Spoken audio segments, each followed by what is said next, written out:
చేస్తున్నావు అది ఏమో చెట్లలో చూస్తున్నావు. దొండకాయలు ఏమని చూస్తున్నారా? ఉన్నాయి కానీ దొండకాయ కర్రీయా మనది ఈరోజు?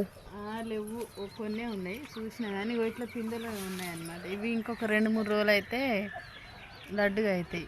ఇక్కడ ఉన్నాయిగా అంటే ఒక 10 గళ్ళు వెళ్తాయి, మనకు సరిపోవు కదా.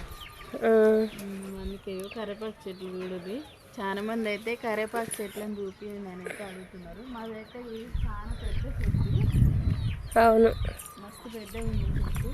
నిన్న అయితే ఇవన్నీ తీసేసింది. ఇంకా కిందివి కొమ్మలు తీసేస్తే పైన చెట్టు మంచిగా ఎదుగుతుంది అని చెప్పేసి తీసేసారు అన్నట్టు. ఈ చెట్టు మంచి అందంగా కనబడుతుంది. ఒక్కసారికి పండ్లు చూపించాలి దగ్గరికి. ఏమంటే కరివేపాకు ఎంత బాగున్నాయి. ఇవేం పండ్ల మాదిరి ఉన్నాయిరా? పండ్ల మాదిరి ఉన్నాయి, మస్తు కనబడుతున్నాయి. మా చెట్టు అయితే చాలా పెద్దది, 5 సంవత్సరాలు.